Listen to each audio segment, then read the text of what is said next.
हो सकती। बहुत शुक्रिया दुआ में। ठीक है, बहुत शुक्रिया कॉल करने का मुफ्ती साहब। मैं आपसे इसका जवाब चाहूँगा, लेकिन एक कॉलर मज़ीद हमारे साथ लाइन पे हैं। अस्सलाम वालेकुम। हेलो, अस्सलाम वालेकुम। जी वालेकुम अस्सलाम। जी, कौन और कहाँ से बात कर रहे हैं? जी काशिफ बोल रहा हूँ गुजरात से। जी फरमाइए काशिफ साहब, क्या पूछना चाहेंगे आप? मैं कह रहा था कि हमारे उलमा में भी जो बातें करते हैं, हमें बताते हैं, मसाजिद में जाते हैं, दर्स लेते हैं, अब उनकी बातों में हमें पे असर नहीं होता है। ये क्या बात है कि हम ये उस पे जो है ना वैसे जो असर होना चाहिए वो हम पे असर नहीं आता। उनकी बातों में वो असर नहीं रहा जो पहले के उलमा कराम होता। वो जैसे हम उलमा कराम हो गए, हम वैसे हम हो गए हैं। हमारी भी जो है वो जो ख्वाहिशात जो है इस दौर में चल रही हैं, हम भी वो भाग रहे हैं, दौड़ रहे हैं। उलमा कराम जो बताते हैं हम वो उनकी तरफ जाने की कोशिश ही नहीं करते, पर सुन लेते हैं, ठीक है जी, मस्जिद से निकल के बाहर आए फिर वैसे के वैसे हो गए। ठीक है, बहुत शुक्रिया काशिफ, आप प्रोग्राम देखते रहिए, इंशाल्लाह आपके सवाल को प्रोग्राम में शामिल करेंगे। मुफ्ती साहब, कॉलर ने पूछा हमारे हालत ज़ार पर कि हमारे मामलात क्या चल रहे हैं, और मुसलमान, और फिर हुर्मत रमज़ान की उन्होंने बात की और पाकिस्तान के हालात की बात की। तो आप बर्मा थोड़ा सा शायद दूर है, लेकिन पाकिस्तान के हालात को ही अगर देख लिया जाए तो क्या रमज़ान की हुर्मत हम सही तरीक़े से उसकी हुर्मत को जो है वो निभा पा रहे हैं? क्या रमज़ान का अदब सही तरीक़े से जिस तरह करना चाहिए उस तरह हम कर पा रहे हैं? मैंने पहले भी उस पर इशारा किया था कि इसमें कुछ हमारी कमज़ोरियाँ भी हैं और कुछ हुक्मरानों की कमज़ोरियाँ भी हैं। तो आवाम का काम है अपने अंदर सुधार लाना। अगर एक करप्ट आदमी करप्शन छोड़ देता है, एक सूद का लेन देन करने वाला छोड़ देता है, एक चीटर आदमी चीटिंग छोड़ देता है, एक मिलावट करने वाला मिलावट करना बंद कर देता है, तो माशरे से एक बुरा फ़र्द कम हो जाएगा। ठीक है। और अफराद से ही माशरा बनता है। तो इस तरह हर शख्स अगर अपने आप को देखे, अपने गिरेबान में झांके कि मेरे अंदर क्या ख़राबियाँ हैं, मैं उन ख़राबियों को किस तरह दूर कर सकता हूँ, तो हर शख्स जब इस तरह सोचने लगेगा तो क़तरे से दरिया बन जाता है। और इंशाअल्लाह जब इस तरह एक एक फ़र्द के अंदर सुधार आता जाएगा तो हमारा माशरा भी बेहतर होगा। जब माशरा बेहतर होगा तो इंशाअल्लाह हुक्मरान भी अच्छे होंगे। एक तो तरीका बिल्कुल ये है, लेकिन क्या इसका मतलब ये है कि जब तक हमारे अंदर सुधार नहीं आएगा, मुसलमानों पे मार पड़ती रहे, मुसलमानों पे जुल्म होता रहे, हम खामोश होकर बैठे रहें क्योंकि जी हम कमज़ोर हैं, हमारे अंदर बुराइयां हैं, तो इसलिए हमारे ऊपर जो कोई भी जुल्म करेगा हम उसके ऊपर कुछ नहीं कहेंगे।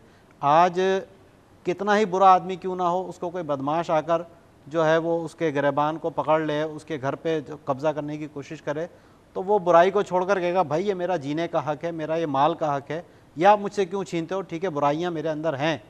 तो क्या बर्मा के मुसलमानों की हम बात करना इसलिए छोड़ दें कि हमारे अंदर ख़राबियां हैं, हमारे अंदर कमज़ोरियां हैं?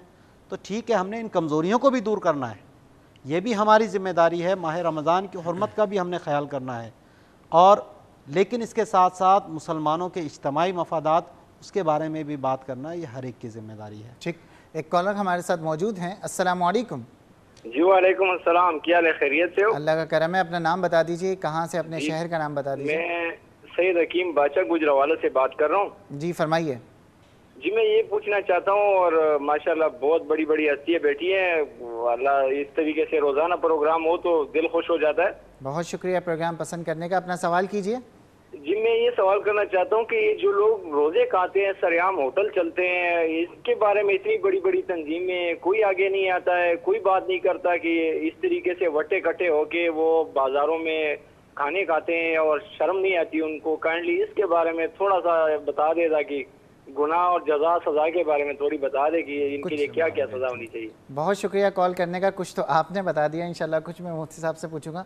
मुफ्ती साहब, इससे पहले एक कॉलर ने हमसे पूछा था कि पहले उनका कहना था कि पहले उलमाए किराम जब तकरीर किया करते थे उनकी बातों का एक इम्पेक्ट हुआ करता था, असर हुआ करता था, लेकिन आज वो तासीर नज़र नहीं आती, आज वो इम्पेक्ट नज़र नहीं आता लोगों में, और लोग तकरीर सुनने के बाद घर जाके वही अमल शुरू कर देते हैं जिससे मुफ्ती साहब या उलमाए किराम ने अभी अभी रोका है। क्या कहेंगे आप इस हवाले से? मैं इनकी बात से इत्तेफाक करूँगा।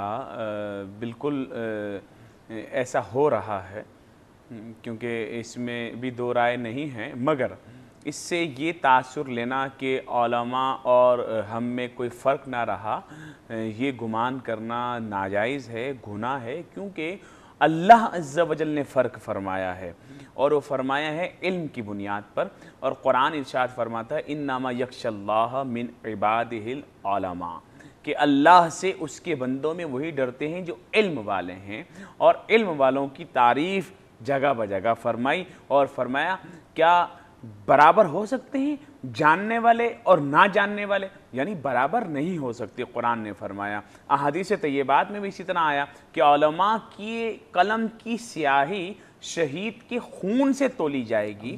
تو اس سے ہم یہ تاثر نہ لیں کہ جناب وہ علماء جو ہے وہ اب معاذ اللہ ہماری طرح ہی ہو گئے اور وہ کوئی فرق نہیں ہے، بلکہ فرق جب اللہ رب العزت نے انہیں عزت و تکریم سے نوازا ہے اور فرق رکھا ہے تو ضرور فرق رکھنا چاہیے۔ مگر بہت بڑا طبقہ ایسا ہے جو عالم نہیں ہے مگر وہ کام انجام دے رہا ہے جو علماء والے ہیں، تو اس لیے ان کی بات میں اثر بھی بہت کم ہوتا ہے اور سامنے والے لوگ جو ہے وہ تاثر لیتے بھی کم ہیں۔ ٹھیک، ایک کالر ہمارے ساتھ لائن پہ موجود ہیں۔ السلام علیکم۔ وعلیکم السلام جی، کون اور کہاں سے بات کر رہے ہیں؟ میں احسن بخاری بات کر رہا ہوں کراچی سے۔ جی فرمائیے احسن، کیا پوچھنا چاہیں گے آپ؟ بنیادی طور پہ سوال نہیں ہے، میرے دو رائے ہیں، ایک بلکہ ایک رائے ہے اور ایک تجویز ہے۔ رائے میری یہ ہے بلکہ اس کے حوالے سے میں چاہوں گا مفتی وسیم صاحب سے پوچھنا کہ جب آپ دنیاوی طور پر، یہ خاص طور پر مسلمانوں کے لیے ہے کہ جب آپ دنیاوی طور پر طاقت کو اور طاقت کے وسائل کو جمع نہیں کرتے تو کیا آپ ظالم کو اس بات کی دعوت نہیں دیتے کہ آؤ ہم پہ چڑھ دوڑو؟ جیسے کہ برما میں جس طرح وہاں مسلمان کمزور ہیں، کیا اس کی ایک بنیادی وجہ یہ نہیں ہے کہ ہم نے طاقت کے وسائل کو جمع نہیں کیا؟ ایک بات یہ۔ دوسری بات میری یہ ہے کہ تمام مسلمانوں سے کہوں گا جب سحری اور افطاری کے دسترخوان پر بیٹھیں تو اب برما میں موجود اپنے ان مسلمانوں کو یاد کریں کہ جو روزہ تو رکھتے ہیں لیکن شاید ان کو افطاری نصیب نہیں ہوتی۔ بہت شکریہ احسن کال کرنے کا۔ پروگرام دیکھتے رہیے۔ مفتی صاحب مختصر سا میں چاہوں گا کیونکہ لاہور اسلام آباد میں جو ہے وہ اذان فجر کا وقت ہوتا جا رہا ہے، تو میں چاہوں گا کہ اس سے پہلے جو کالر نے پوچھا تھا کہ وہ لوگ جو کھلے عام جن کے ہوٹلز چل رہے ہیں باقاعدہ وہاں پر کھایا پیا جا رہا ہے اور یعنی روزے کا ٹائم ہے اور پھر بھی لوگ کھا رہے ہیں، کیا کہتی ہے شریعت اس کے حوالے سے؟ اس سے پہلے میں تھوڑی سی ایک بات وہ کر لوں، مجھ سے اب ٹائم نہیں ہے، مختصر میں کیونکہ اس کا سوال یہ میں چاہ رہا تھا اس کا ذرا تفصیلی جواب ایک دے دیا جائے۔ جو لوگوں کے ذہن میں ابہام ہے کہ جو ایمان اور اسلام کے حوالے سے کہ جی ہم جو چاہیں کریں، ہمیں کوئی پوچھنے والا نہ ہو، روزہ رکھیں نہ رکھیں یہ ہمارا اور رب کا تعلق ہے، تو اس میں تھوڑا سا ایک فرق میں اس کا واضح کرنا چاہ رہا تھا کہ ایک تو ہوتا ہے ایمان دل میں اللہ کو ایک ماننا، رسول کو ایک ماننا۔ اسلام کا مطلب ہے اسلامی جو احکام ہیں ان کو فالو کرنا، اور اگر کوئی شخص اسلامی احکام کو فالو نہیں کرتا، ان پہ عمل نہیں کرتا، تو یہ ریاست کی ذمہ داری ہے کہ پھر اس کو فالو کروائے گی۔ تو یہ ہر دور میں رہا ہے۔ حضرت ابوبکر صدیق رضی اللہ تعالیٰ عنہ کے دور میں زکوٰۃ دینے سے انکار کیا تھا انہوں نے، تو جہاد کیا گیا ان کے خلاف۔ تو اسی طرح ماہ رمضان کے جو کھلے عام بے حرمتی کرے، کھانا کھائے، تو یہ حاکم اسلام کی ذمہ داری ہے کہ اس شخص کو روکے، اور ایسا شخص جو باز نہ آئے تو ایسے شخص کو حاکم قتل بھی کر سکتا ہے۔ تعزیر کی انتہا جو ہے وہ قتل ہے، تو پہلے اس کو ڈانٹ ڈپٹ کیا جائے گا، اس کو قید کیا جائے گا، اگر پھر بھی وہ باز نہیں آتا تو آخری انتہائی سزا بھی ایسے شخص کو دی جا سکتی ہے جو ماہ رمضان کی حرمت کو پامال کرے علی الاعلان۔ اگر اس کو کوئی عذر بھی ہے تو اس کو حکم یہ ہے کہ گھر میں چھپ کر کھائے، سب کے سامنے نہ آئے وہ۔ تو یہ جو اس طریقے سے ہمارے یہاں لوگوں کے اندر معاملہ چلتا ہے۔ بریک کا وقت ہو رہا ہے، انشاءاللہ اس کو کنٹینیو کریں گے بریک کے بعد۔ ناظرین، ہم اس وقت کیونکہ لاہور اور اسلام آباد میں اذان فجر کا وقت ہوا چاہتا ہے، انشاءاللہ العزیز ہم بہت جلد واپس آ رہے ہیں۔